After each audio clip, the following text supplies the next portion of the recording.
Hello, welcome to Automedics Training Series, and my name is Benedict Oko, and I'll be taking you on this series. And we are starting off with vehicle history and background.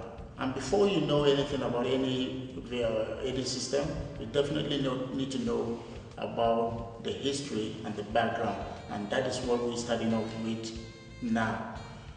Okay, let's look at the history and background of the vehicle. Transportation has been the basic need of man. Apart from moving from one place to the other, most times there is need to carry goods and services from one point to the other, which makes transportation very, very important. In the early days, we have transportation by means of animals, like the camels, the donkeys, and the horses.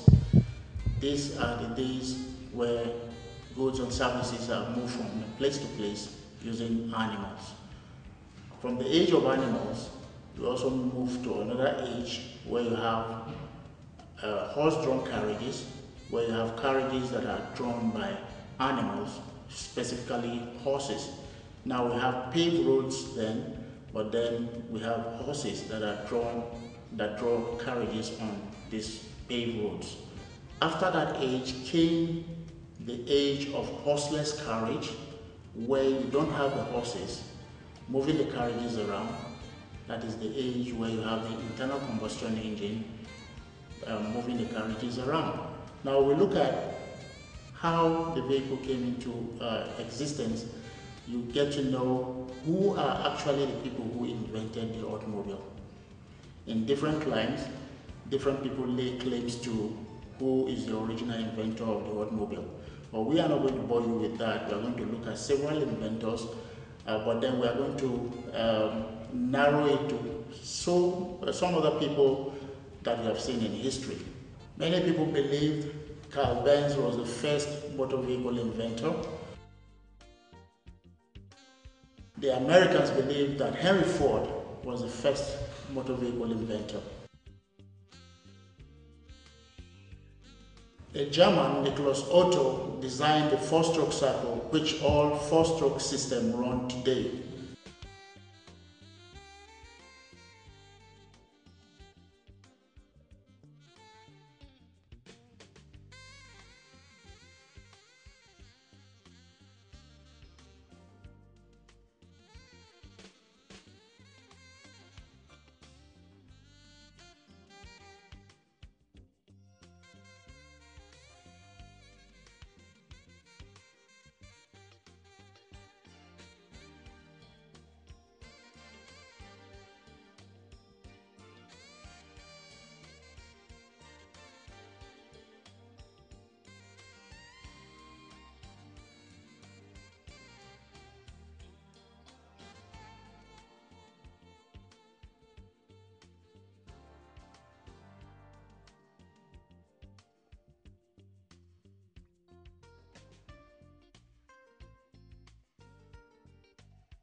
So there are so many inventors when it comes to the automobile. Ideally, there are certain needs that have to greatly push the development of better transportation.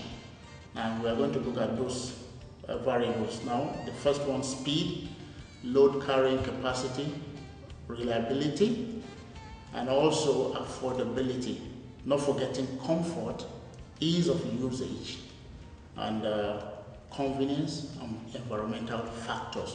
These are a large factor that contributed to the development of the automobile. The vehicle can be studied by looking at the following: chassis, driveline, engine types, engine positions, body types, and body styles. Those are the standard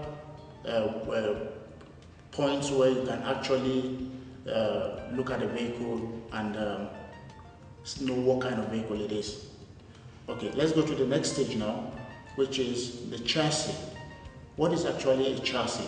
All vehicles have a chassis. That is the main frame of the vehicle. On older vehicles, you have chassis where you have all the components mounted: the engine, the transmission, the final drive, and in fact you can even drive the vehicle like that, but it doesn't have a body.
Now, the next thing is the drivetrain.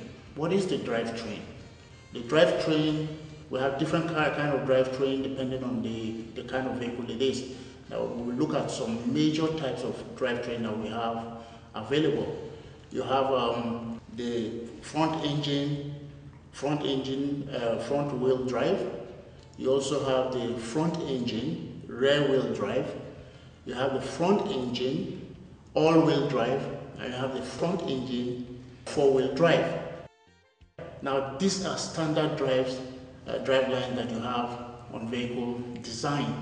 Now, let's look at the next one again too, which is engine types. We have different kind of engine types. In the automobile industries, there are different types of engine, and they are used according to the need of the manufacturers.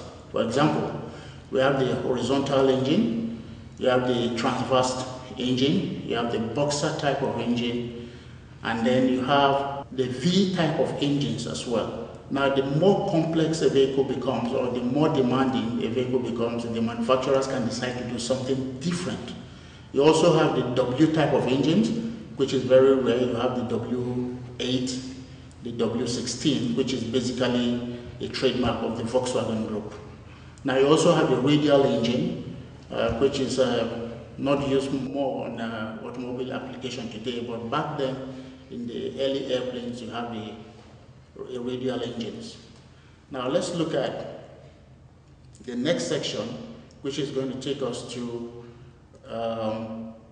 engine positions. What are engine positions like? Engines can be positioned in different formats depending on what the manufacturer really wants the vehicle to look or what it is designed for. This defines the major manner in which the engine is positioned in the vehicle.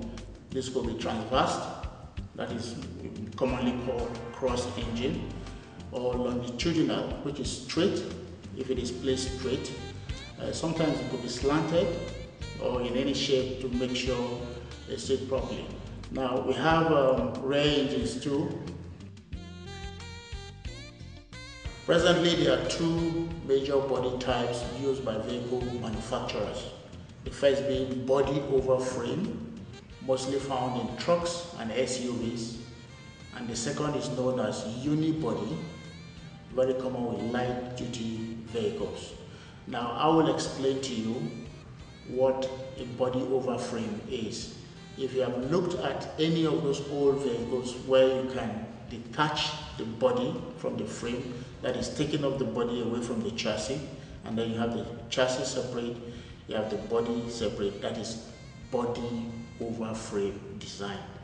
The second one is unibody, where you don't have a chassis or a body that you can take apart, but you have it all built as one.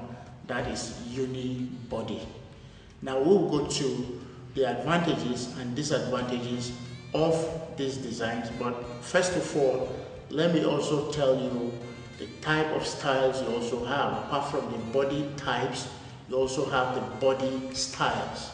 Now, we have the saloon or sedan. You also have the coupe, sports or convertible. You have the station wagon. You have the hatchback.